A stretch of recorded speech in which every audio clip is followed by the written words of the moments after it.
নমস্কার বন্ধুরা, রত্নাস কিচেনের আরেকটি নতুন ভিডিওতে তোমাদের স্বাগত। আজকে আমি তোমাদের সাথে নিরামিষ ঝিঙে আলু পোস্ত রেসিপি শেয়ার করব।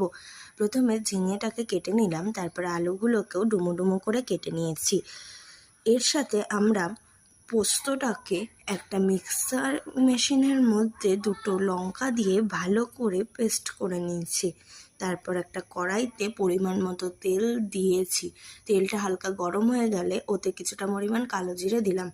তারপর এতে কেটে রাখা আলুগুলো দিয়ে দিলাম। তারপর ভালো করে নাড়িয়ে এর মধ্যে কিছুটা পরিমাণ হলুদ গুঁড়ো আর কিছুটা পরিমাণ জিরে গুঁড়ো দিয়ে ভালো করে নাড়িয়ে নিলাম। তারপর বেটে রাখা পোস্ত লঙ্কার পেস্টটা দিয়ে ভালো করে নাড়িয়ে নিলাম। তারপর এতে কিছুটা পরিমাণ জল অ্যাড করলাম। জলটা দিয়ে ভালো করে নাড়িয়ে এর মধ্যে আগে থেকে কেটে রাখা ঝিঙেগুলো দিয়ে দিলাম। ঝিঙেগুলো দিয়ে আবার কিছুক্ষণ নাড়িয়ে এতে পরিমাণ মতো চিনি ও লবণ অ্যাড করলাম। তারপর কিছুক্ষণ ঢাকা দিয়ে রেখে ঢাকনা তুলে এতে কিছুটা পরিমাণ ধনেপাতা আর কিছুটা কাঁচা লঙ্কা ছিটিয়ে দিলেই আমাদের ঝিঙে আলু পোস্ত একদম তৈরি।